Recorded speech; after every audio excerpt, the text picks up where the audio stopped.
Asshole. Midnight music. Coming up this week on Kings of the Rings podcast, maybe it's because it's the Ides of March, but some weird stuff's going on in professional wrestling. People are leaving or mysteriously falling ill. WWE took forever to announce somebody for the Hall of Fame, and AEW rebranded a title again, but that is to be expected. So please, for the love of God, stop trying to fill out your March Madness bracket. You probably already lost, and it's already the play-in games. It's Kings of the Rings podcast, episode number 332, The Ides, exclusively on Wrestle Addict Radio, and it starts right now. Music. How'd Hofstra do? Did we win? You guys didn't even make the tournament. Damn it.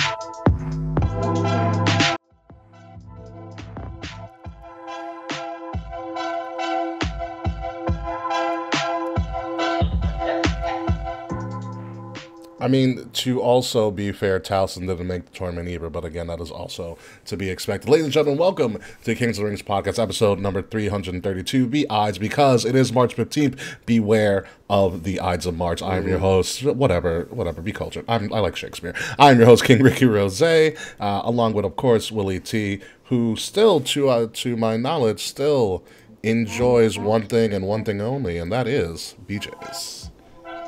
Who doesn't love BJ's, dude? I mean, it's wholesale, wet, and you finna have a happy ending. You come in hungry, you leave happy. And you get 10-pound wings, though. I got 10 pounds of wings. I don't even know how much they were, but it was cheap. So, yeah, and like 6 bottles of water. There's no 6 gallons of water, I should say. So we have water for like 2 weeks. Two of them, count them. Just get a fucking filter. Yeah, but you know what? I did filter for 2 years. I preferred bottle. Really? I much prefer bottle. Huh.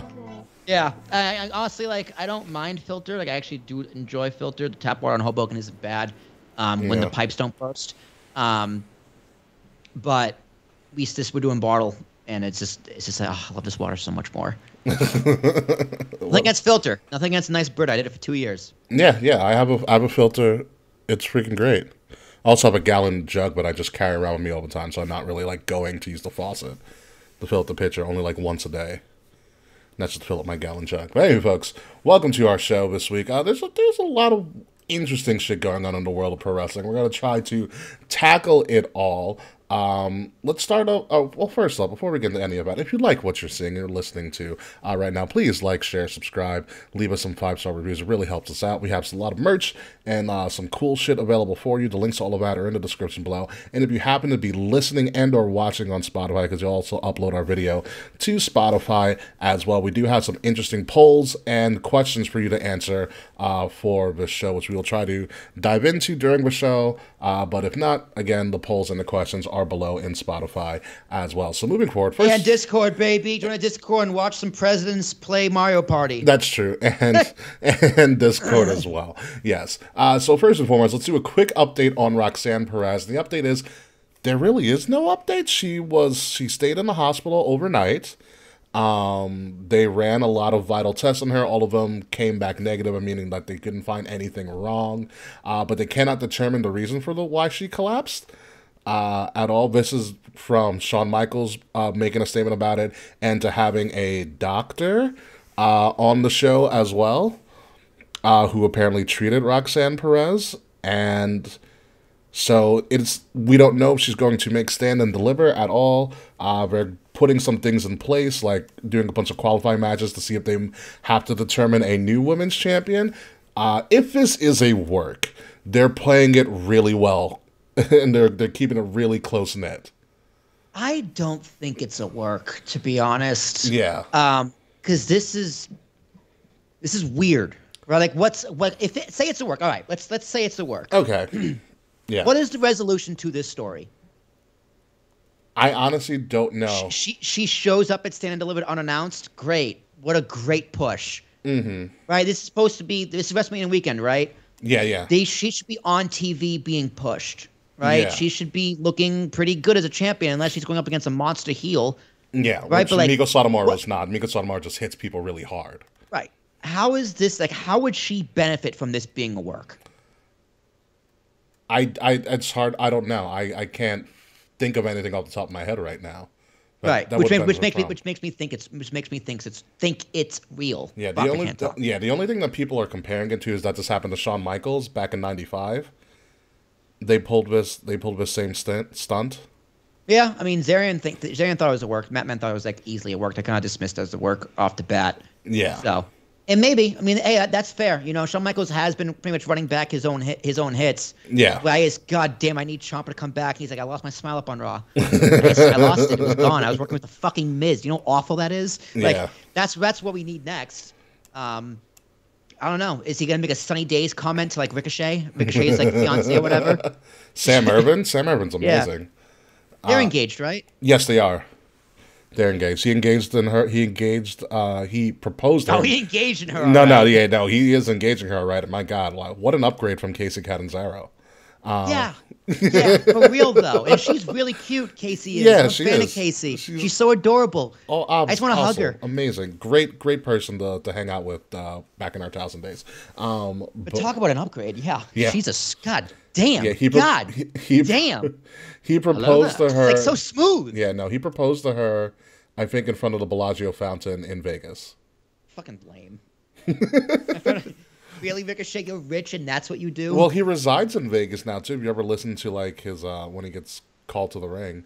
He's like from Las Vegas. Well, I thought you were from Paducah, Kentucky, like a couple of years ago. Like, what happened? Hollywood, California. If you're Dolph Ziggler. Wasn't it? Hollywood, He's Florida. He's Hollywood, Florida. He's Hollywood. Yeah, the Florida. closest he gets to Hollywood is Hollywood, Florida. Fucking Oscar bait loser. He'll show up when somebody else needs when a new superstar needs a push. Yeah. Speaking of, I do hope this is a work.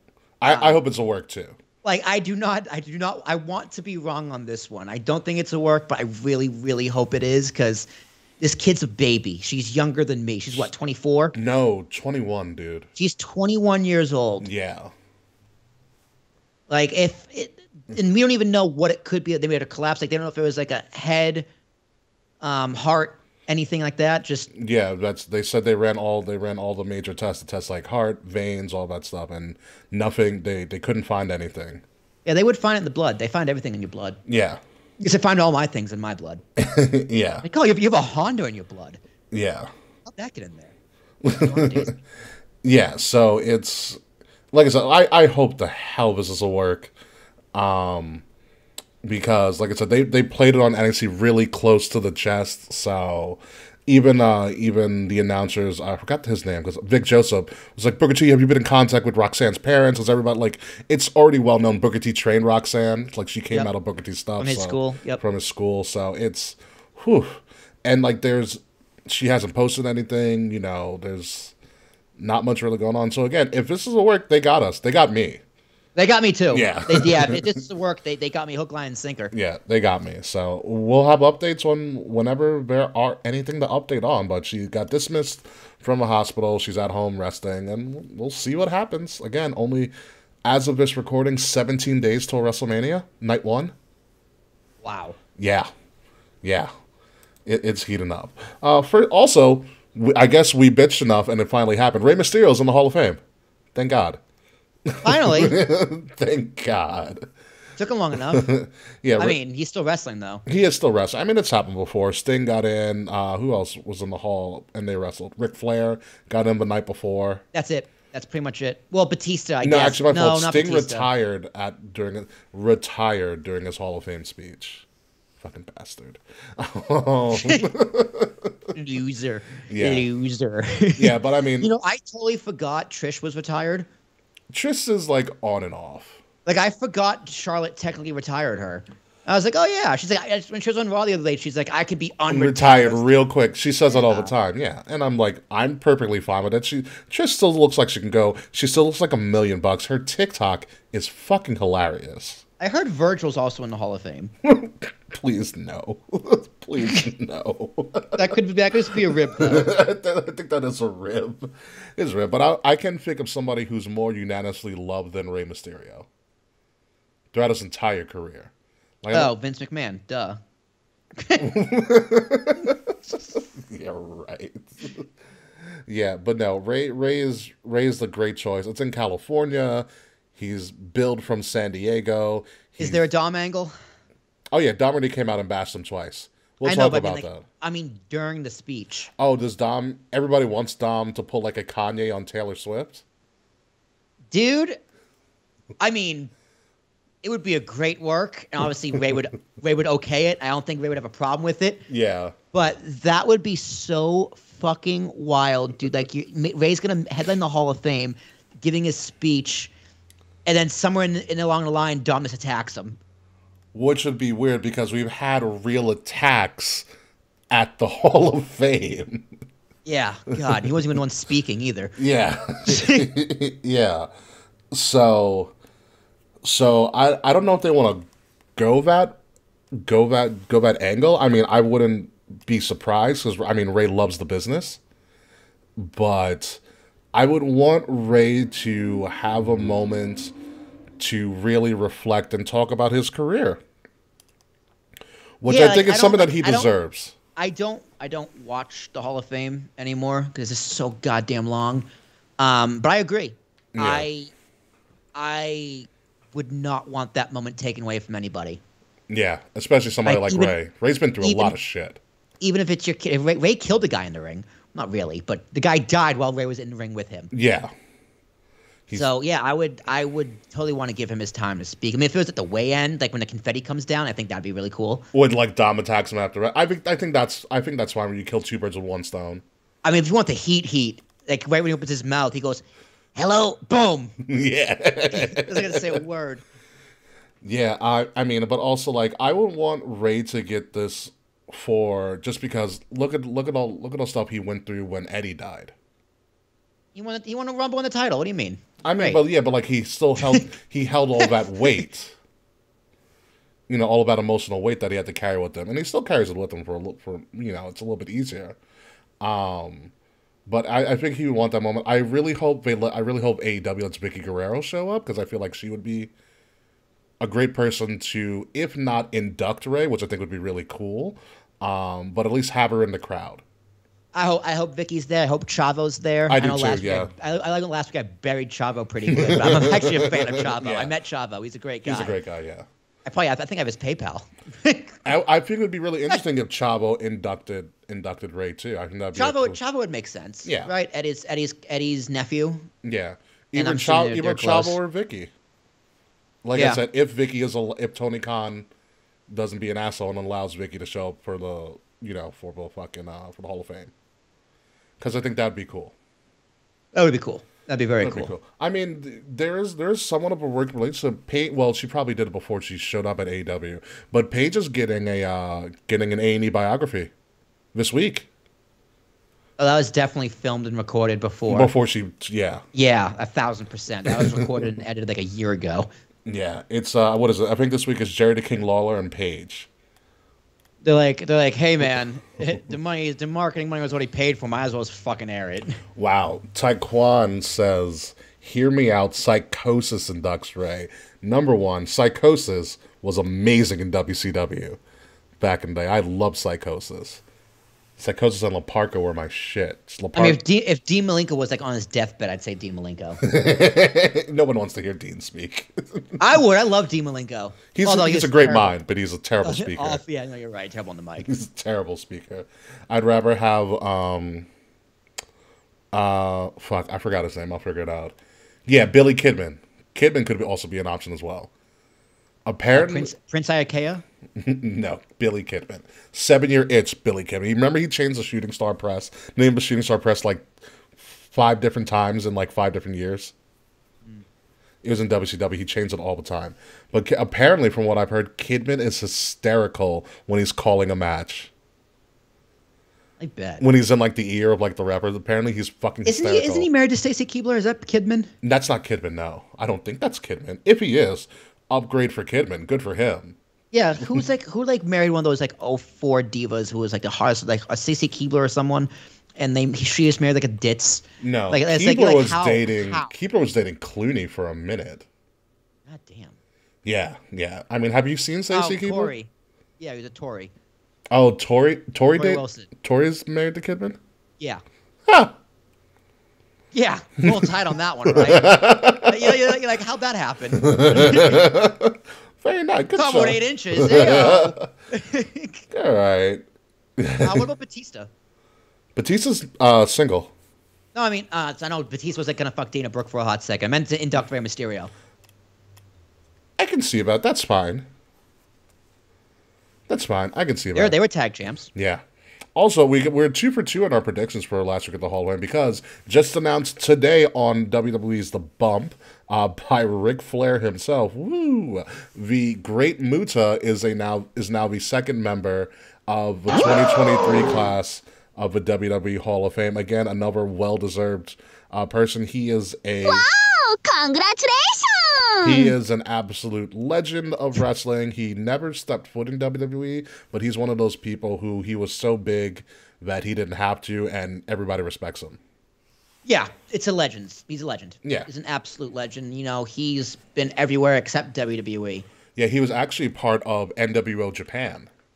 Yes, he was. Yes, he was. NWO Japan. I remember the first time I saw Muta, it was like 2011 in TNA. I was like, who the fuck is this guy? And he looked old back then. Yeah. And if you actually look really closely at our Wrestle Addict Radio logo, it is designed based off of a mask that the Great Muta used to wear. Is it really? Look at it. Huh. Yeah. You never knew that? I thought it was just rip off of Lucha Underground. No, it's a rip-off of Great Muta. Yeah, good for him. Yeah. That's supposed to be a Fu Manchu? No. It's just the lines from his mask. If you look at some of the masks that he wore in like his later days, that's what the mask is based off of. Cool. Yeah. So congratulations to the Great Muta. He should have an interesting speech. Rey Mysterio is going to have the headlining speech. I don't know who else is going to be named, but it's going to be like a sprint now for people to get into the Hall of Fame. Going to be an absolute sprint. And maybe that was by design. You know, which is cool, but I do enjoy it, but it seems to be things. So congratulations to Rey Mysterio, congratulations to the Great Muta. Moving on to some other weird news. Where the fuck is Bray Wyatt? There's been, and I know you probably haven't heard any of this, Will. I have, actually. Oh, you have? Rumors. Okay. I heard rumors. So, I heard the Meltzers and the Satins. Yeah, so there's rumors. The official statement that we're getting from Fightful and Sean Ross is that he is dealing with an undisclosed injury, and he may or may not be expected to show up for his match against Bobby Lashley at WrestleMania. That match is yet to be actually confirmed at Mania. The other prevailing rumor is he's gotten some disagreements with creative and has walked out. Well, in that show up, you know, and other things. Other people are saying maybe doesn't have a physical injury, maybe it's something he's dealing with mentally. We don't know, but all we know is that Bray Wyatt hasn't been on TV, and the details around him not being on TV or pushing this angle with Lashley could go all over the place. What we do know is that he was not buried on TV by the announce team, which is a great thing to see. It's a good start. Yeah, it's a good start. It's a good start to have. Which always makes me think he didn't walk out. Potentially, but who knows? And I don't know what you do from here. Like, even if he does come back, like I said, we are 17 days from WrestleMania Night 1. Do you even try to put on this match with Lashley? Granted, Lashley deserves a WrestleMania match.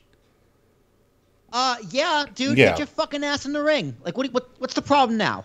Like, what the fuck? Yeah. Like, if it is an actual injury, it's just a lagging injury, get your ass in there. If you can go. Yeah. Like, if you're having a mental issue, it's like, well, what now? What could you possibly need now, right? Like, Vince is gone, man. He was your biggest problem. You got creative freedom, is all we know. It's like, dude, if this is still an issue, it's like, just don't come back next time. Go get your help, and then just don't come back. Maybe who knows what it is. He also has I think he has 6 or 7 kids. Yeah, with JoJo. I don't want to judge because but we don't know have if you it's a seen mental JoJo? issue or what it is. We don't know what it is. Yeah. But it's just like, again. It's like, bro, you know you paid millions of dollars to be on TV, right? So Like, Fred's you got is your saying, fat contract. Fred's is saying he has an apparent illness too, and it's kicking his ass. What is the illness that is kicking his ass? Like, what is it? Like, is it something autoimmune? He got COVID, fine. If he has COVID, but, sure, cool, whatever. You know what we need? We need clarity. yeah, we need clarity. Yeah, and I think WWE does a poor job at this as compared to AEW. AEW is a little bit more transparent with with their injuries and stuff like that, but I think it would benefit WWE to be more transparent when some of their performers are out with an injury and stuff, and not always stick to kayfabe. Because listen, how is he injured though? It's like, how can you be injured if you're not wrestling? Who knows? Maybe he's working on houses. But here's the thing. The reason I say that is that, listen, in this day and age of wrestling and sports entertainment, everybody knows that this is all for show. You know, you can take the veil down a little bit. You can drop the curtain a little bit and say, "Hey, this person's injured. Here's the injury report." They're not showing it. They're not going to show up. This is right. Like we all know what's going on. So you don't have to always be like, "Ooh, where have they gone? They're not on TV." Like you can say, like, "Hey, this person's not here."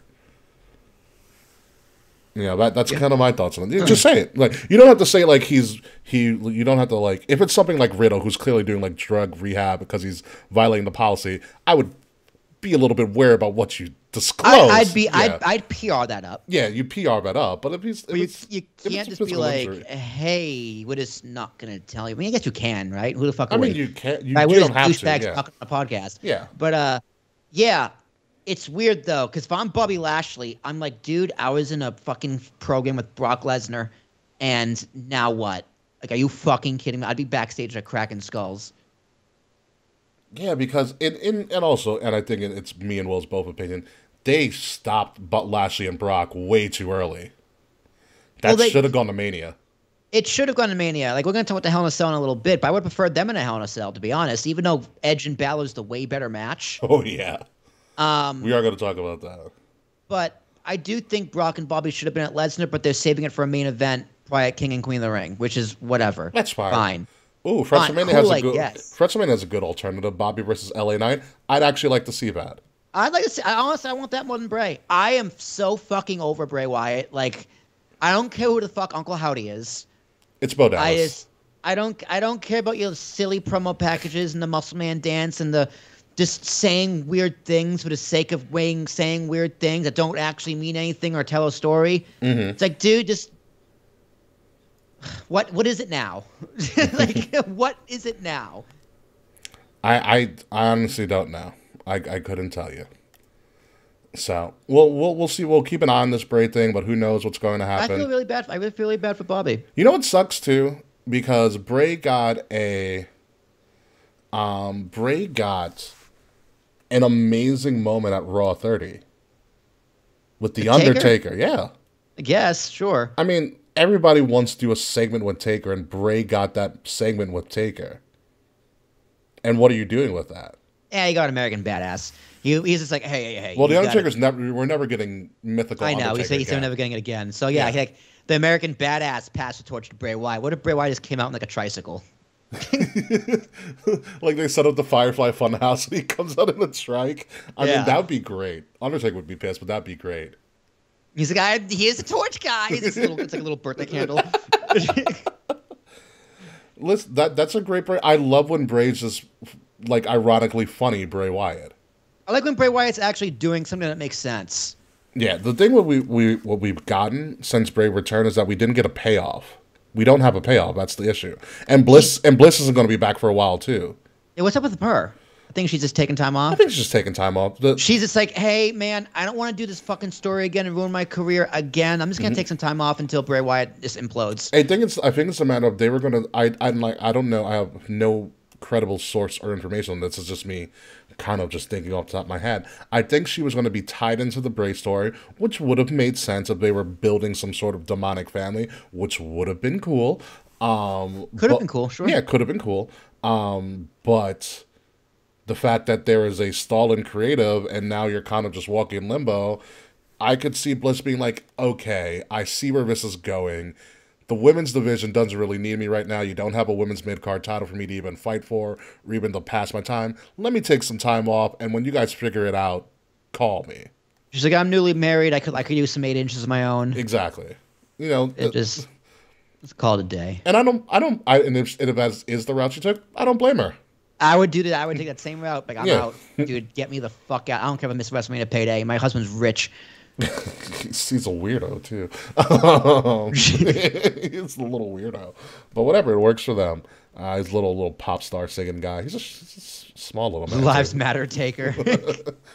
So yeah, we're gonna keep our eye on this Bray Wyatt thing. Yeah, do you think how many people do you think it would hurt if people found out that Undertaker most likely voted for Trump twice?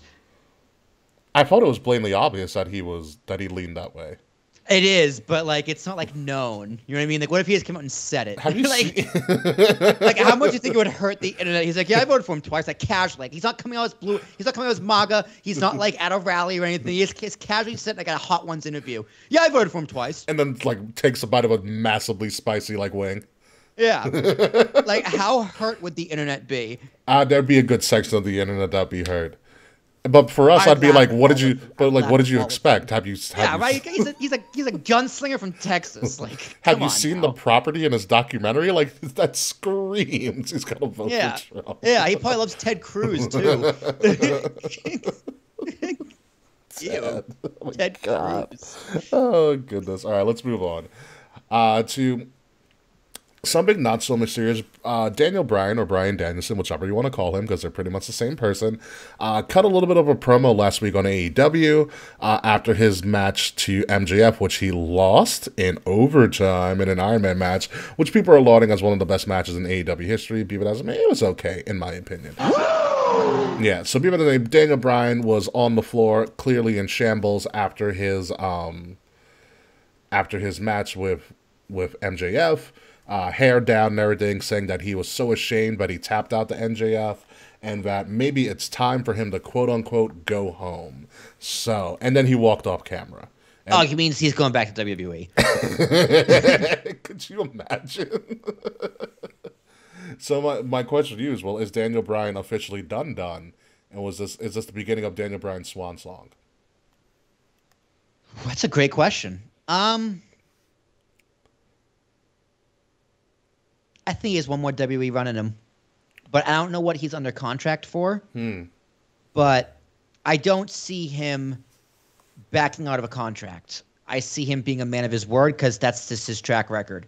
Yeah. So even if it is his swan song, it depends how much time is left on his contract. And like, unless he finishes out his contract as like a backstage role and is left on camera, I don't see him leaving AEW until his contract is up.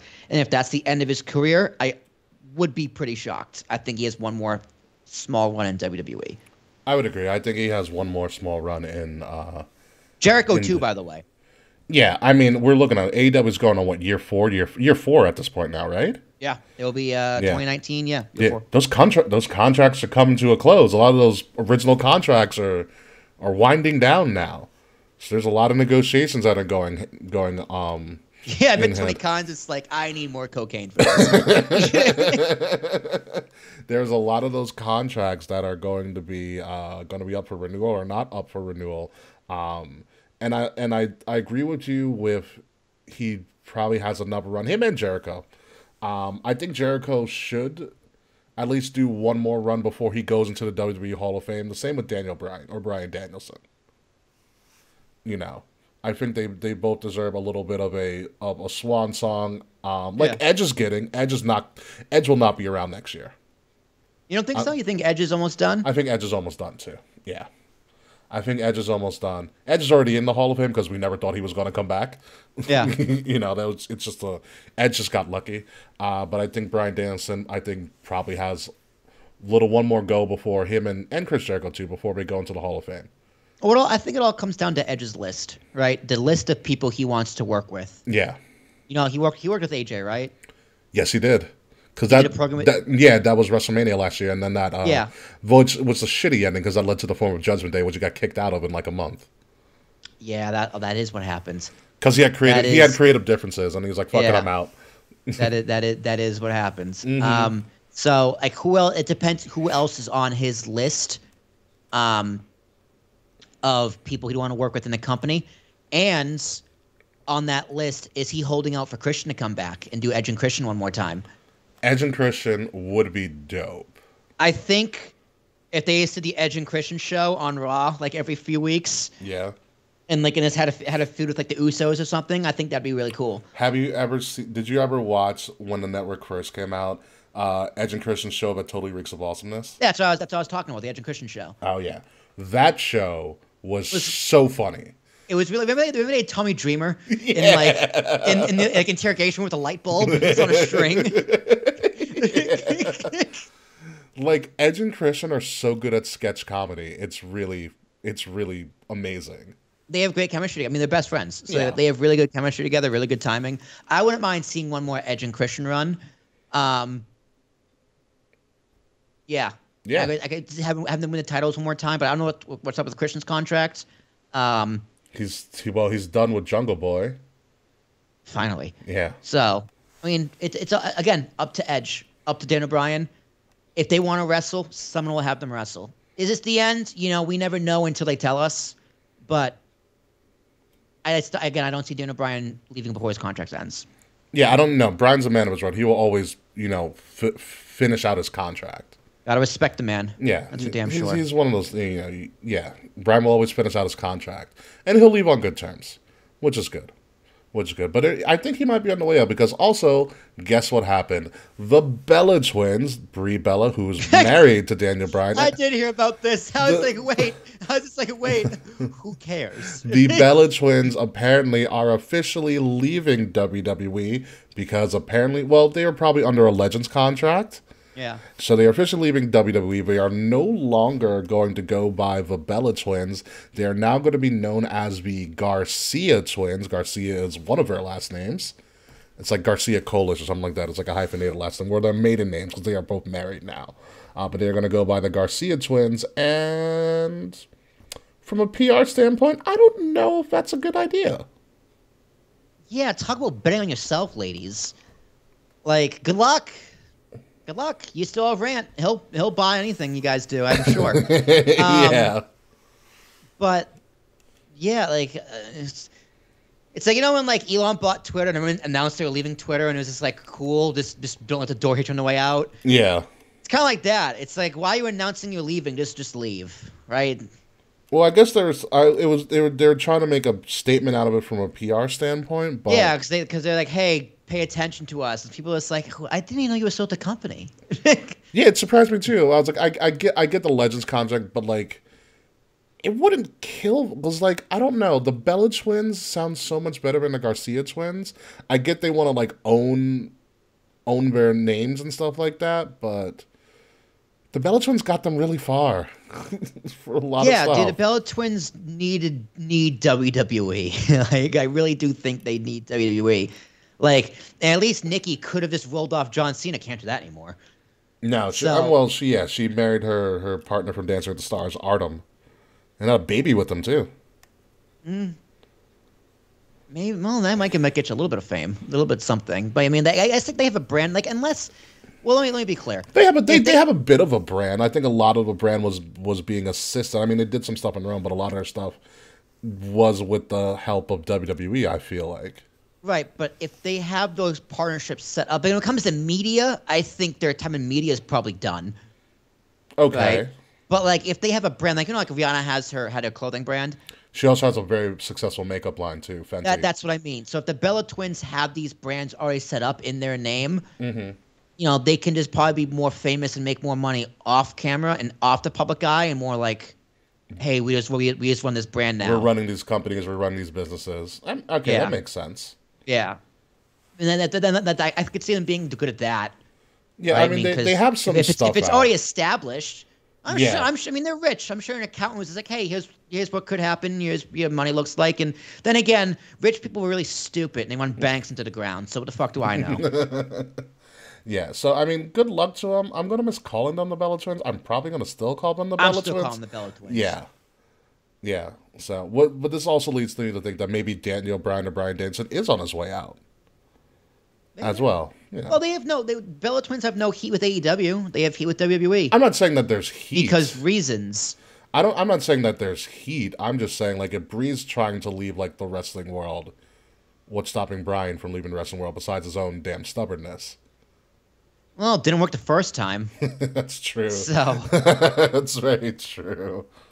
We're all like, Brian, you have to retire. Oh, I'm gonna be okay. Oh, fuck. All right. All right, but How about you just go fuck yourself, like real quick? You take Birdo and get the fuck out. Oh my god! How are there's? I'm surprised there hasn't been like any sketch comedy or any like TikTok videos about Brie going in Brie mode at the most inopportune times. Because that is it's a running joke on the show. They have it when she's on top of Daniel Bryan. No, but like on like an actual content like YouTube or like TikTok or something. Like, how come somebody hasn't made skits for this? Because I feel like it would be absolutely fucking hysterical. Oh, let's get that AI chatbot to do it. Going Brie. I hope they can get the Bell Twins voice down. One of them should be too hard. Hey, John. Maurice. Yeah. Maurice is also underrated in comedy as well. Agreed. And Maurice needs to be in the Hall of Fame. Oh yeah, Maurice and The Miz. I think she should go in this year. Yeah, Maurice is also underrated for her career achievements. Yeah. So apparently, according to Mr. Perez, a little bit of breaking news. Taya Valkyrie has showed up on AEW and has confronted Jade Cargill. Jade's still beating Taya Valkyrie. It's fine. But moving on. Yeah. Yeah. It's I okay. don't have a funny sounder for that. The undefeated Jade train is going to keep rolling because she's money at this point. But moving on to more WrestleMania matches being booked. We are getting Hell in a Cell, and I really hope it's not the red Hell in a Cell. But it is. You know it is. It's probably going to be that shitty. You already know. Although Triple H is back, so maybe not. It's going to be that shitty red Hell in a Cell. I hope. Yeah, I hope it's blue. Like, remember the old blue cage in the '90s? Yeah. I hope it's just that, but a Hell in a Cell with the giant. It's like just square pieces. Yeah. You know why they changed that? Okay, first off, do you know the last time they used that cage? The blue cage. Yes, the very last time they used the cage. So wait, like the blue cage, not the black cage, because they were the blue slash black. Okay, so like, that style of cage. That style of cage, like 1980s, early 90s cage. Was it into the late 90s? Was it the match after the Big Show debut? Yes. Yes, the last time they used that cage was Austin versus Vince. St. Valentine's Day Massacre. St. Valentine's Day Massacre. And Vince was like, this cage hurts. Let's change it. Vince was like, this is what this feels like. Pal. We're changing this so fast. Yeah, Vince, it's called a steel cage. You had to make it out of steel. Not iron. So I guess it didn't like Austin whipping his ass for like 20 minutes across the Vince cage. like, oh, goddamn, can't see what this hurts. Wasn't me. We haven't had a Broken Skull sessions in a while. He's definitely going to have some. He needs them, dude. They're really good. Yeah, they're fucking awesome. Finn Balor, Edge. Okay, this is my point earlier. This is going to be the better match to watch. Yes. That being said, I still wish it was Bobby and Brock in the cage. Bobby and Brock deserves the fight pit. True. It is I guess, LA. If they were going to do this in a cage and they need a gimmick match for Bobby and Brock, I'm just understanding more why they pushed it off Mania. Okay, I get that because you don't want to be too gimmicky at a Mania. You still want to have your and you don't want to have two steel cage matches. Yeah, one cage it's not one TNA cage lockdown, match. Ricky. Yeah, one cage match per show, please. Yeah, of any kind. Even if it is 2 nights. So if they had to choose between Hell in a Cell with Brock and Bobby and then these two, it makes more sense booking wise to give it to these two because this is the week of feud. It's the better match, and Finn Balor needs a massive win. Yeah, we're definitely getting. This is a Demon Finn. This is a Demon Finn warning. This is definitely Demon Finn versus Brood Edge. That's going to happen. So that also makes sense. I mean, you are sacrificing 2 shitty matches. One of them might not even happen for it. Yeah. But then again, Brock's forever over, and Bobby has been in a very good place for the past year or so. Brock Lesnar's just having the time of his life. I love it. So it's really funny. Mick Foley came out and talked and was going to give advice to Finn Balor at Hell in a Cell. So he said, Finn Balor, here's my advice for Hell in a Cell. Study all the past Hell in a Cell matches and don't do anything that you see. Interesting. Don't pin your opponent. That counts as anything. Don't throw punches. No ref bumps, especially no ref bumps. Yeah, right. Put the chair down, Finn. Rest in peace, your finishing move, you can't hit that either. Rest in peace, Tim White. Mick. Very bad advice there, Mr. Foley. Well, you heard the story about what Mick says about Hell in a Cell. About how he lied about going up there. Yeah, you lied. Terry Funk gave him the idea. He's like, it's a good idea. Yeah. It's like, have you been up there? Yeah, I've been up there. And it goes, if I would have told the truth, we would have never been up there. You never would have been up there. Yeah, I went up there. Oh, that is probably the most infamous match in all of wrestling history. Oh, dude, I say this all the time. It's a calling card of mine. Whenever someone wants to watch wrestling matches, never seen wrestling, I got just the match for you. I know exactly where it is in the time card too. Show stealer spot, baby. That was a King of the Ring, dude. Showstopper. That was the King of the Ring pay-per-view. At the Igloo in Pittsburgh, Pennsylvania. Triple H won that no one remembers. No one cared. I don't even know any other matches on the card. First Blood, Austin and Kane, which Mick Foley and Taker had a run in for. Really? Yeah, dude. Later that night, the main event, Mick Foley comes out with the chair and eats a stunner. Wow. Taker comes out too, and I think eats a chair shot. Amazing. Yeah, fucking wild. If they bring back the Gray Hell in a Cell, I'll be really happy. They have to, man. That red one, it's just so hard to see through. Yeah, it's really annoying. It's really annoying. So we'll see what happens with this. Moving on, Brock and Omos got into the ring on Raw, and I'm actually really excited for this now. God, this picture looks so ridiculous. Here's the thing. You have to see them when they're standing right next to each other. Omos is every bit of 7'3" and makes Brock look like a fucking child. I believe that. You know, and also Omos palmed Brock's head and threw him out the ring, which was also very scary. What's very interesting about this and this moment, and this is something that should tip you up about how sleeper good this match will be, Brock was selling for Omos. Oh, that is fair. Yeah. I mean, Yeah. So Brock had the choice between Omos and Bray, and he's like, "Oh yeah, give me the big guy, give me that big black bastard." Well, I mean, look, if you look back in the time, like look at the Royal Rumble when he knocked out the first half of the of the card. Do you remember how excited he got when Keith Lee showed up? Yeah, I do. He's like, "Oh, he's big! Yeah, big hoss."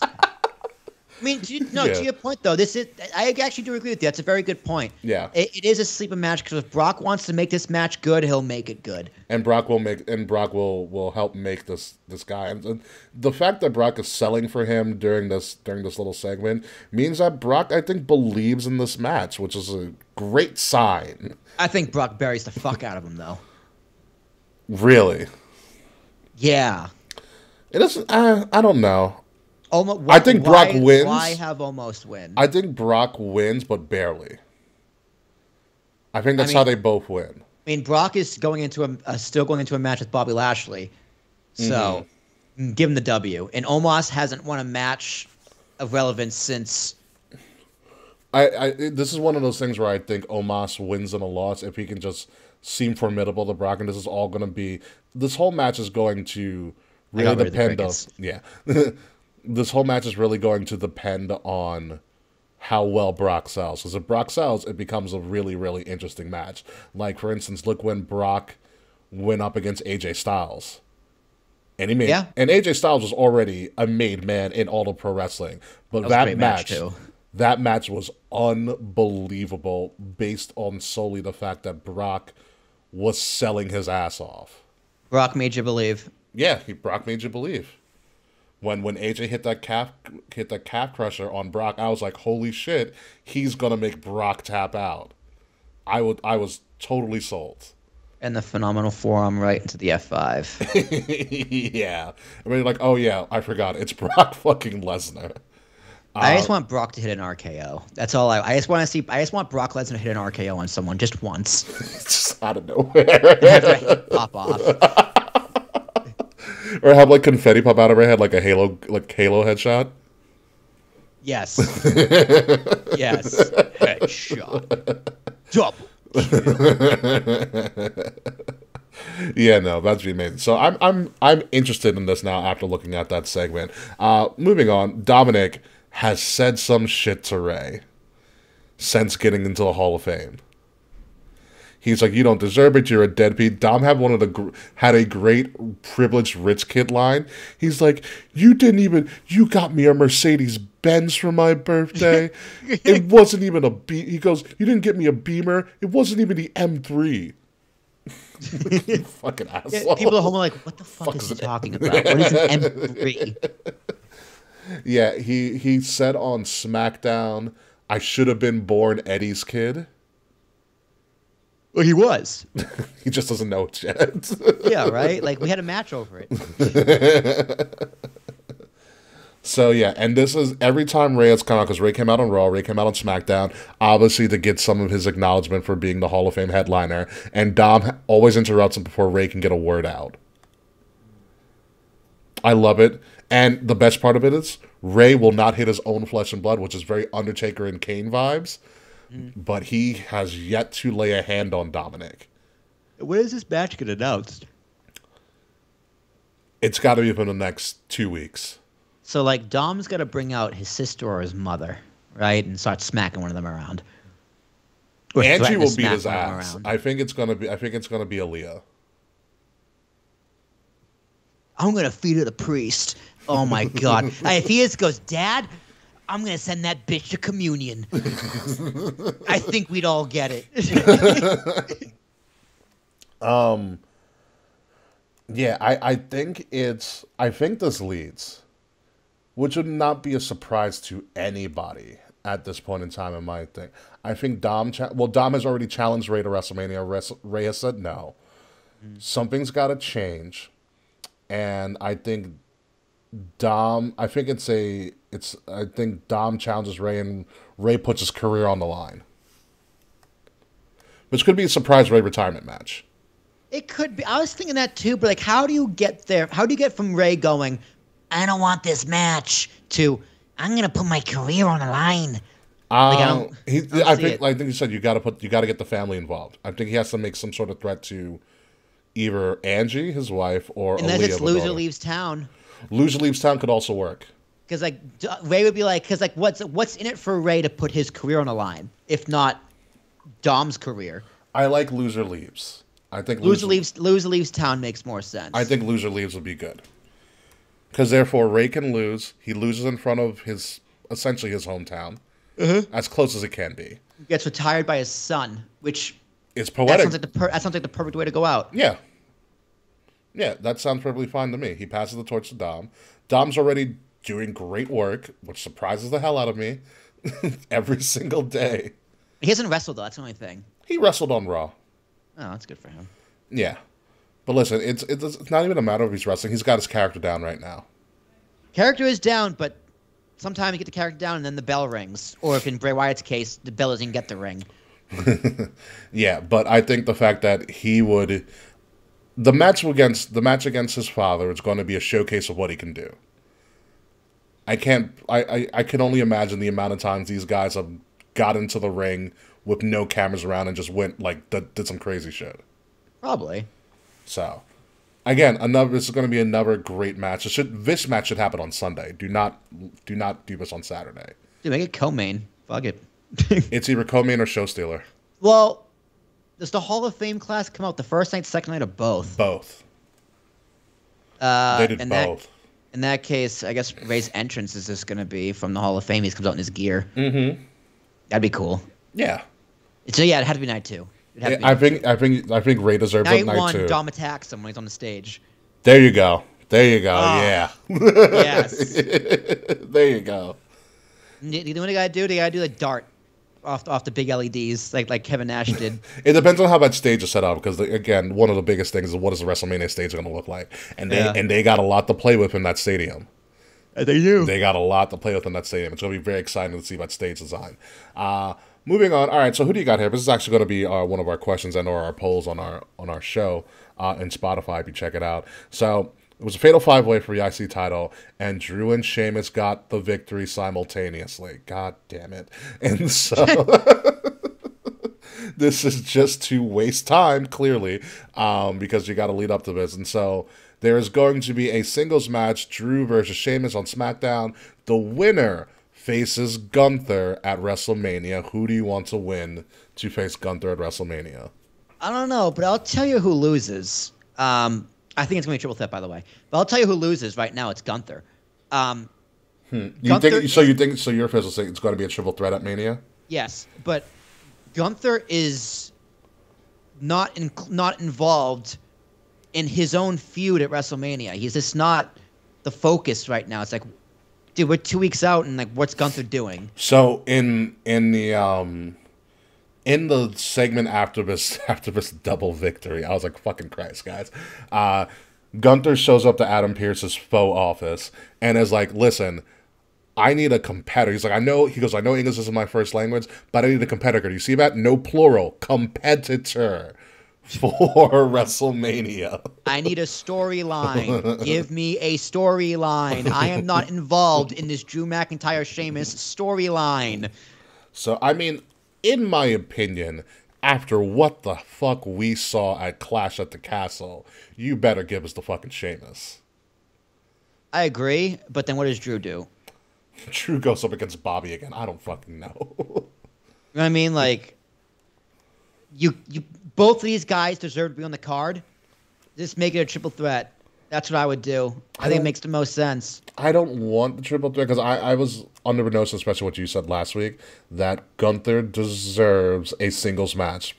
He does. But unfortunately, Sheamus deserves a WrestleMania match, and so does Drew. But the problem is, the story of the triple threat match is going to be Sheamus and Drew going at each other and Walter getting the win in the back door. Or maybe he just pins both of them. Maybe he does a Roman Reigns and stacks them both. That'd be pretty cool. But, like, that's what I mean. No matter what happens, I think Gunther's going to keep the title at WrestleMania regardless. I think he should keep the title at WrestleMania. But he's not, like, involved. The story isn't about him or his title. It's between Sheamus and Drew. Which I think that's the reason they're doing this match this week, so you can resolve that story and do a fast build. But then the following week is the go-home show, which is just WrestleMania SmackDown. This is what leads to me thinking it's going to be Sheamus, because there's already a story built where you don't have to start from scratch with Drew. I mean, to Charles's point, though, Sheamus could win and Gunther could just go straight on to Cody. I need Gunther to have. I mean, Gunther's had some great wins as the IC champ. I don't need him to have more wins as the IC champ. Yeah, I think Gunther's fine as is. I mean, he's been good. He's been spotlighted great. His Royal Rumble performance against Cody as the final two was fantastic as well. Like he needs to put some muscle on though. It's kind of looks like a rectangle. No, he's perfectly fine. Remember how big he was before? No, he was fat. I said muscle. He lost the weight, but now he has to put on the muscle. He'll get there, but he is still a menacing presence. And those slaps still hurt. Again, relook at Clash at the Castle. He's just lanky. Which, by the way, weird. The Clash at the Castle set is also a set in WWE 2K23. That's awesome. And it also looks fantastic too. The castle's on the top of the arena too. Jesus Christ, how much does this fucking game we buy right now? Let's move on.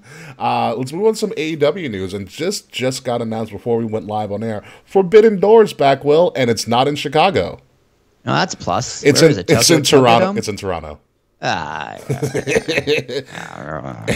It's part. Oh, it's not even released yet. Coming March 17th, motherfucker. Well, yeah, if you pre-ordered it, well, March 17th is in 2 days. Will. I know, but I don't pre-order things. It's a principle. Whatever. You don't want to get Bad Bunny as your pre-order? No. Bonus? I can just create Bad Bunny. I can go to YouTube and you can just have Bad Bunny already in the game. Yeah, but that costs extra money. Whatever. So AEW came out today, like I said before the show, that they're going to do Forbidden Door 2 in Toronto at the Scotiabank Center, I believe, formerly the American Airlines Arena. Or whatever it was. No, the Air Canada Center. Sorry, the Air Canada Center. Yeah, the American Airlines in Sorry, Canada. my fault. Yes, it's the Air Canada Center. The American Airlines Arena is in Dallas. My apologies, all Canadians that are watching and are listening, especially Frets. So it's going to be part of what they're calling the 6-show summer Canadian tour, which begins with Forbidden Door 2 in Toronto. Then Wednesday is going to be Dynamite from the First Ontario Center in Hamilton, Ontario. That next Wednesday is going to be Dynamite and Rampage from the Rogers Place in Edmonton, Alberta, Canada. The Wednesday after that, again, is another Dynamite in Saskatoon, Saskatchewan. That Friday is going to be Rampage from Regina, Saskatchewan. And then Saturday, July 15th, they finish their 6-show Canadian tour, which is going to be known as AEW House Rules, which is a great name for their house shows if they start doing house shows like that.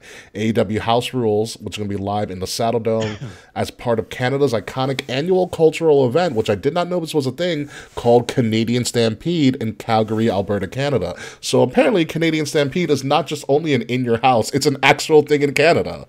Which well, I figured. I didn't fucking know. I figured Vince would take a name from something Canadian, like Canadian Stampedes. You know, they could have had something a little more clever for their pay-per-view, but no, it's an actual thing. French, you really got to let me know what this Canadian Stampede thing is all about, or any other Canadians that I know. What the fuck is Canadian Stampede? Like, what is it really? Not the pay-per-view. They all fight to get syrup out of trees. You know, is there, like, how many sharpshooters are used at this Canadian Stampede? No. Is it like... You got to pin a tail on the Brock. Is Lance Storm the serious person, like, that starts off every day of Canadian Stampede? If he can be serious, like, tell me. No. It's when they all chased Trudeau out of the Capitol because he did blackface like 6 times. Taquan says you don't have an orgy at Tim Hortons. Listen, don't you desecrate Timmy Hortons like that. You have an orgy behind Tim Hortons. Don't you desecrate Timmy Hortons, Taquan. That's a great place. That's pretty good. That's pretty good, TQ. That is a great place, Taquan. Moving on from Forbidden Door. Oh, and one of the quickest reigns ever. Hobbs cashed in his Sonic ring last week on AEW Dynamite and beat Wardlow for the TNT title. So yeah, is it the TNT or the All Atlantic Continental one? No, this is the TNT. This is the TNT. This one means even less. This is the TNT. This is the one that they couldn't figure out the right design for. It's already had like 3 different designs. That TNT title. It's the TNBST. Yeah. Live on NBA Thursday title. They should have the NBA on TNT title. That should be the next one. Is this Shaq and Charles Barkley? Exactly. Just in the studio. Kenny's the ref. Ernie Johnson's just trying to hold it together. Larry Bird comes in, he's like, ugh, and he leaves. That's the next title for AEW. But congratulations to Hobbs. They're doing something with you. Here's another interesting thing. So here's what I've discovered after watching their latest Revolution and semi-following the stuff. Because what I found is that AEW actually has a text transcript of the key moments of all of their Dynamites on their website. Interesting. So it is very interesting. And so it's a good read if you don't want to watch the show. So I'll be doing that a lot more than trying to watch the show. So Paige has turned heel, surprise, surprise, along with Toni Storm and Ruby Soho, formerly known as Ruby Riott, formerly known as Heidi Lovelace when she was an independent talent. And they have formed a faction that's very reminiscent of a prominent faction of the 90s and early 2000s, where they are going around beating people up. Their whole thing is like green and black, though. They're going around beating people up and spray painting them. Sound familiar? I think Japan did it. Yes, Japan did do it. Bischoff stole the idea from Japan, brought it over to WCW, but they're not calling themselves the Outsiders. They've pretty much been calling themselves the Outcast. Not with a K, with a C. Not like the group. I really hope this is a rib on Eric Bischoff, because Bischoff like dunks on AEW and hates Tony Khan. He gives them so much shit. So if I was to come back, you know what? I got an idea. Ladies, bitches, come here. Take part in my pettiness, please. Here's $2 million. Go. So Ruby Soho is the newest member of the Outcast. She had an interview with Renee Paquette, formerly known as Renee Young. Stupid. It's so fucking in the stupid. ring. And so here's what Ruby Soho said. She said this, and I quote, this is from AEW's official website, which again, like I said, has transcripts of their key moments of every Dynamite and Rampage, which is a good read if you don't want to watch the program. She said, I mean, I think it's obvious. I don't think it should come as a surprise to anyone. You all created this monster. Let's run it back real quick, Renee. My first title match was at Grand Slam against Britt Baker. When she beat me, these people were thrilled. Were you thrilled at Grand Slam when Britt Baker beat Ruby Soho? Oh, yeah. Okay. Big fan of Britt. She then says, so let's fast forward to the semifinals of the Owen Hart Cup when I face Chris Statlander. By the way, where the fuck is Chris Statlander? Isn't she like on Mars with Elon, like making the RX2 D2 squared 4 as his 8th kid? Sure. Okay, we'll say that. Anyway, she says, let's fast forward to semifinals of the Owen Hart Cup when I face Chris Statlander in the semifinals. She's the alien, right? That's her gimmick? She's the alien, yes. Okay, good. She's the alien from Long Island. That or her and Johnny Hungy are getting hitched, and they're getting made out of Tim Hortons.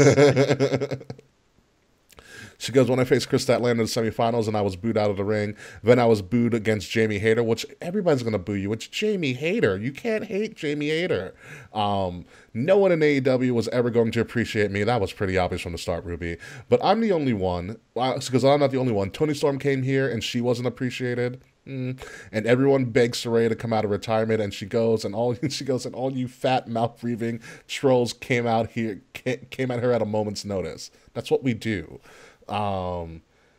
She says, we've been outcast since the day we came to AEW. We can't build on a broken foundation, that's for sure. We can only start anew. A broken foundation are the entitled rookies in the back. Speaking of entitled rookies, let's bring out my opponent, another homegrown known as Sky Blue. Which meant she went to beat Sky Blue, and then they spray painted her. So that is the story of the outcast at the moment. I don't know, Ruby. Do you ever think the BBs weren't that good? She was doing well in WWE. I'm gonna be fair to her. Yeah, because she can be that good. She can. I think she had a good thing Ruby going. Specifically, Toni Storm is a big enemy, and God damn it, Paige, you're a fucking legend. But yeah. Sticking to Ruby. Yeah. She's not better than what the rest of the roster has to offer. So it's not that you weren't given opportunities or, you were overlooked. It's just you weren't as good as the other people who deserve to be on TV more because they're better. I think she has an advantage on the mic, which makes her stick out. In comparison to the rest of the roster. In comparison to the rest of the women's roster, sure. Yeah. I think that green. is what her only advantage is in comparison. Yeah, her promos in WWE were bad because she was getting better. I think she was. I feel like she was hitting a stride. I blame the creative, and like Ruby's someone who's not good scripted. I think, or like over scripted. Okay, I see what you mean. I think Ruby would do a lot better with his bullet points and a few sentences and key points he got to hit. Yeah. Right, but I think she's better off the cuff. Like, cause remember she did that promo with Natty, and like Jimmy Anvil was on like the table, right? Oh yeah, it was yeah. And she was like leaning down and always talking like this because I'm bad, and it just didn't feel real. Like I can picture this promo as you're reading it, like her saying it. Yeah, like naturally. I remember she wasn't good at promos. I remember calling her Twinkle Toes in NXT because she had a triple threat at like Takeover Orlando. I was like, wow, she's really struggling right now. But I did see her like when the Riot Squad was the Riot Squad and Liv Morgan had the blue tongue all the time. She was the mouthpiece of that faction. They were hitting a stride for a little bit, and then WWE released them all. Yeah, I think same thing. In that point in WWE, it's like, listen, they weren't bad. No, they weren't. They had potential. It's just there were other people in the roster who were better. They're valued more. They obviously kept Liv. Like if the Riot Squad really wanted to work, send those bitches to TNA. They would have done great on TNA. Mm-hmm. But AEW roster stacked in that point in WWE. Like I think if the Riot Squad came back now, they'd probably be a lot better because they're a little more established, especially. They're established, they're a little bit more seasoned, yeah. Yeah, and I think they could actually have something to fight for. So I think they'd be probably better in WWE now. I think there could be some room for them. But sometimes you're just not that good. Yeah. Well, you're not good enough. I mean, she could have something here. It's going to be hard for them to do stuff. I mean, luckily for them, they have a lot of moving targets to go for because it's one thing, like I said, AEW has over WWE, especially in the women's division, is they have multiple titles to fight for. Because I don't count the women's tag. And it's one of those things where it's hard, and I always harp back to this at least 1 or 2 times a month. It's hard to develop other talent when you don't have a mid-card and everybody's fighting for one major title. That one major title is held by like 3 or 4 people consistently. Yes, and you're never going to break number one. You're never going to break that a lot of the time. In WWE specifically, problem number 2 is I feel like the writing staff doesn't know how to tell stories that don't involve a title. For women. Yeah. Like they cannot. Like there is no Edge Finn Balor blood feud in a Hell in a Cell for the women that does not involve a title. I agree. The closest thing you got is Becky and Ronda. But even when we as fans mention that match, we always say the words for the title. Yeah, because I was going to say, I was like, oh, what about, about Nia and Alexa Bliss? But that was also for a title. For the title. Yeah. Like, they cannot, they don't, and I don't know why that is. That could probably be like, listen, they just need more female writers to kind of, tell a story from a female's perspective. Which is funny because the I think the most prominent female writer that I knew about, or that revealed herself after she got released, was the run that wrote the Otis and Mandy love story, which is a great story, by the way. Which was for a time really, because he had the Money in the Bank. It was like, oh yeah, my peach, yeah. It was wrestling just enough stupid. I mean, listen, Otis is doing great right now. Oh my god. I saw it. I saw the picture. I saw the picture, and I was like, "Oh yeah, this is it. This is the Otis we know and love." The best part is that Chad couldn't find him, so he went around all of Raw with missing Otis, and then that's really funny. And then they found him doing a photo shoot. Amazing. Yeah. I mean, but yeah, I do agree that I think WWE needs more female writers. Can you name one women's feud without the title? Without the title, that was like memorable and like, oh shit, I really want to see that. The only one that comes to mind, and this one still has an asterisk to it, the only one that comes to mind was NXT Charlotte versus Natty, but that still had Rick and Bret Hart involved. And that led to the first title. Oh, fuck, yeah, that was a... yeah. So, yes, I see your point, but the finish line was a surprise, you're getting a title. Yeah. So, WWE knew that. We just didn't know that. Yeah, fuck, I totally forgot about that. That is almost a really good pick. Yeah. You're right. I can't really name one off the top of my head. But if you want really good women's feuds, you can name like Becky, Sasha Bailey forever. But they a lot of those times they had titles involved. But Sasha, Charlotte, all of them had a title involved. That was title back and forth for like a whole fall. Yeah. So they just don't have them, and I'm normally not the whole diversity person for the sake of diversity, but in this instance, it's like it's hard for me to write. It would be hard for me to write for women. I'm kind of a writer. Like it is something hard. But when it comes to art, I think diversity is very, very important. Yeah, because artists look at differently from different perspectives and different backgrounds and stuff. Yeah, and yeah, I think they need more female writers across the board, even in AEW. Across the board, it needs to be more females writing for wrestling, and there's females who do fan fiction for wrestling. Some of it's a lot of smut, but some of it is actually. Some of it's really good. Almost all of it is smut. And you know what? I'm here for it. Some of it is really good. I'm glad people like it. I'm glad they write it. Like, obviously, it's going to be smut. Like, I expect it to be smut. I don't mean that as a dig. I mean that as, like, duh. But some of it is really good. It's still writing. It's still writing. You think WWE's on playing smut in their time. Like, fucking corpse. Yeah. So we'll see what happens with that, and I'll be following this line to see how much NWO will go. I really hope they start like making like their own logo that's like NWOS and just start spray painting it on people. I don't know what they would call themselves, but who knows? Moving on to AEW, Ricky Starks has a pretty good feud, which is going to lead to Forbidden Door because Juice Robinson showed up and laid him out. Juice. Oh, that's Moose. No, that's Moose. Which one? That's Juice. I don't know why, dude. I did this with Kenny Omega too. I always think Juice Robinson's black. He is. I think it's mixed. I don't know why, but when I know a name, when I know a wrestler's name from like Japan or on the Indies, but don't know what they look like, I just assume they kind of look like Kenny King. All right, so you know he wasn't always Juice Robinson. He was an NXT and he was the environmentalist. No, that was him. Who? He was him. We met him at in New Orleans really quickly. We did? Yeah. It was before he became, like, essentially the Velveteen Dream of Japan. But what was his name initially when he was in NXT? He's also a member of the Bullet Club. You know that faction that no one cares about anymore after Kenny and I know that. I know who he is, kind of. I just don't know what he looks like. Oh, he's CJ Parker. I just assumed oh, that's who he was. Yeah, and his wife is Toni Storm. Oh, good for him.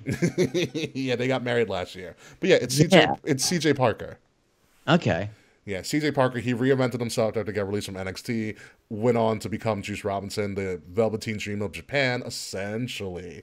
Yeah, I just assumed he looked like some version of Kenny King. Well, when you remembered seeing him, he had dreads.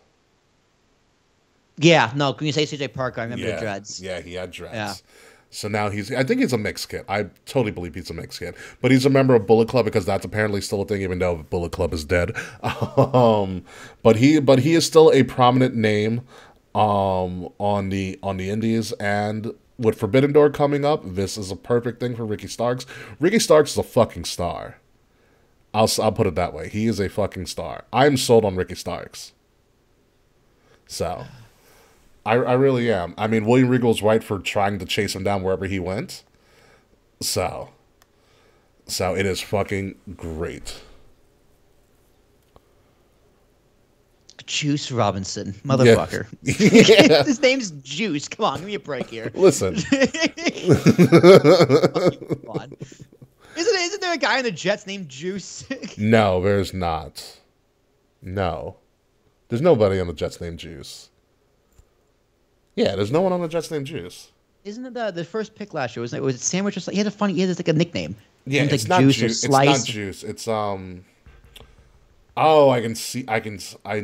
Oh, Sauce. It's Sauce. Sauce. It's Sauce Gardner. Phenomenal. It's excellent. Yeah, it's Sauce Pure Gardner. excellence. It's Sauce Gardner. He's the one who, when they beat the Packers in Lambeau, he stole a cheesehead from a fan. It was and ran off with it. But I'll talk about that. Yeah, actually, no. I have a great post-show question for you. So this is a preview for everybody. Post-show discussion, Ricky. Why does no one want Lamar Jackson? Huh, that is a good one. Okay. Save it. Yeah. Save it. That is a good one. That is a good one. Moving on to our final topic. The first ever defense of the AEW International Championship is tonight.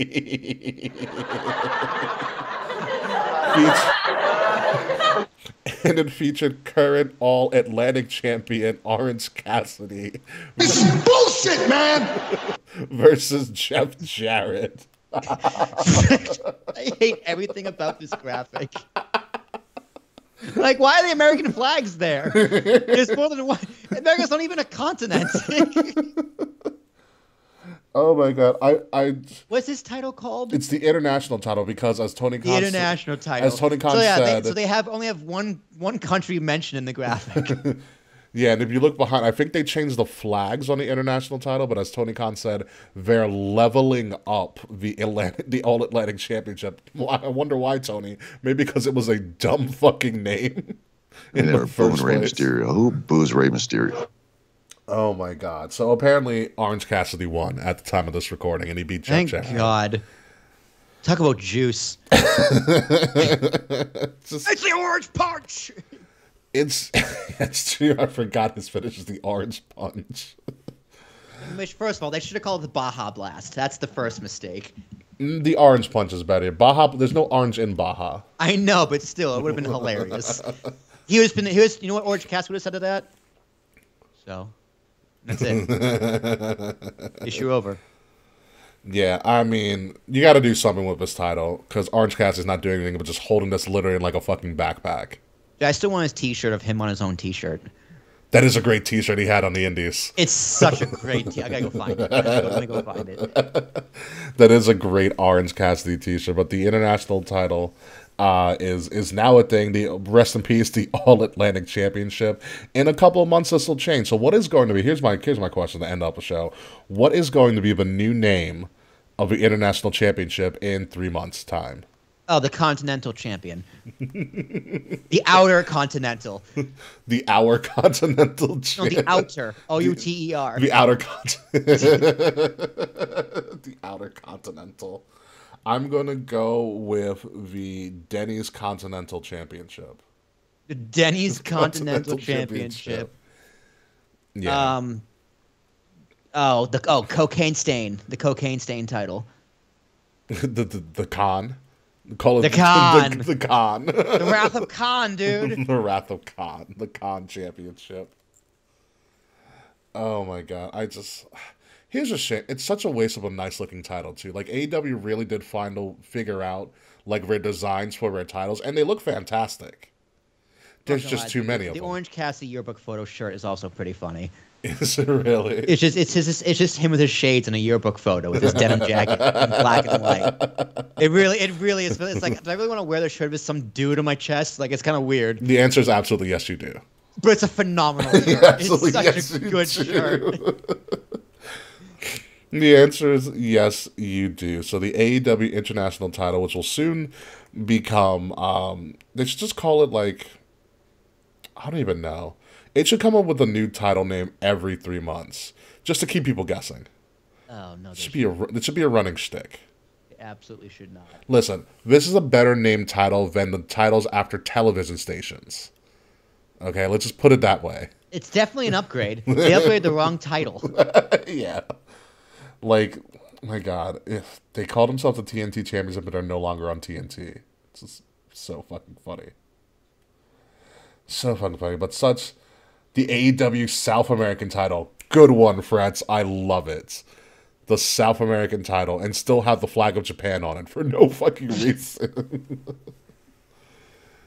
The All Pacific title. You're just naming regions of the world, Frets. The Antarctic title. He has to cross-check penguins. Should put penguins instead of flags on the title. Does that sound penguins make? I think so. Who knows? Oh, this is a ridiculous T-shirt. That's really funny though. I don't even know how to describe it. Send it to me. Send me a link or something. There's kind of boobies on it. Kind of boobies on it. Kind of boobies. Kind of boobies. That's a great way to end the show. Kind of boobies on this, which is great. Anywho, folks, that's all we have. Perfect. The all immigration title. Good one, Taquan. I think we have a winner. Oh Jesus. The all immigration. I put it in the cord. The all immigration title. Everyone's gonna be really confused as to why. Kind of boobies is on there. Yeah. They're like, what the fuck is this? Oh, all my friends are playing Putt Party? Well, oh my, hold on. These guys are going. Oh, did Statlander come back, Frets? I don't know. Our Discord has been popping off this entire time. So I need to catch up on this when I come back. I had to close it because the beeps were getting a little annoying. Yeah, I had to catch up on that. I didn't know if they were coming through on the recording. No, they were. I did not hear anything at all, so you're good to go. Anyway, let's get the fuck out of it. Let's go to the post show. We can talk about Lamar Jackson there. All right. Oh, yeah, also, I'm going to be not really being a solo act next week. Just heads up. Will's not going to be here next week. Yeah, I'm not here next week. Sorry. Yeah, but I do have a special guest, and let me tell you, they enjoy John Moxley, and they might also be from Cincinnati. Those are your hints, and that's the only hint you're going to get. It's the bronze kneecap. Yes. Oh, my God. That's what I'm calling it next week. I'm calling it the bronze kneecap. Bronze kneecap. Okay. No one's going to have an idea why it's going to be that, but it's going to be great. Holy shit. Ladies and gentlemen, you have been listening to Kings of the Rings podcast, episode number 332, The Ides, because, lo and behold, it's the Ides of March for all you people that ever read Shakespeare and the play of Julius Caesar. I am your host, not Julius Caesar. Good, because I didn't get backstabbed by my friends, although that's what that's right, that's the lie, but I'm going to tell you right now. I have been your host, King Ricky Rose. You can formally find me, because I'm no longer there, or not no longer, I'm temporarily on hold from social media. Still? At Ambassador Biggs, B-I-G-Z Ambassador Biggs. I am not I'm not growing up. I am a Toys R Us kid. Find Kings of the Rings podcast at KOTR_podcast. Like, share, subscribe.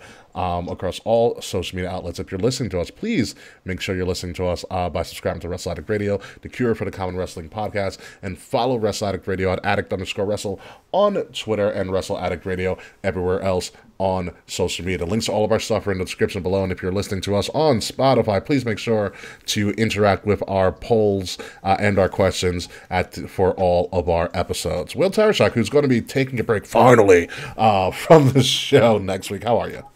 I'm sure I could swing it. It's only Jazz's birthday. We'll see what happens. I'll swoon her. I'll swoon her this week and see what happens. I'm glad you finally learned what swoon means. Yeah, well, we had to go over it early in the show. But my name is Will Tarashuk, T as in Thomas, A-R-A-S-H-U-K. I don't know if you guys heard this or not, but banks aren't real and money is all fake. So we talked about that on the Talk McTash podcast this week. I had chief strategist from an Interactive Brokers, Steve Sosnick, on the podcast to explain exactly what happened with Silicon Valley Bank.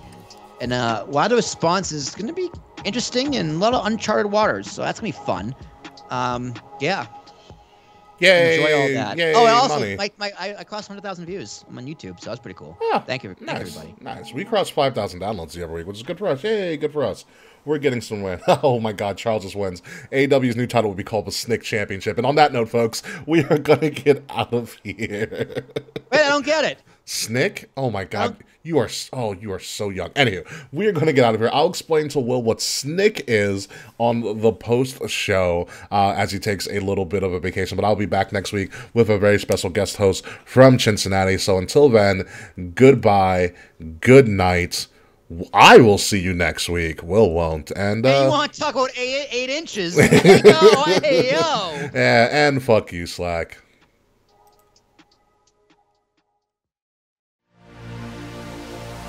This has been a Wrestle Addict Radio branded podcast.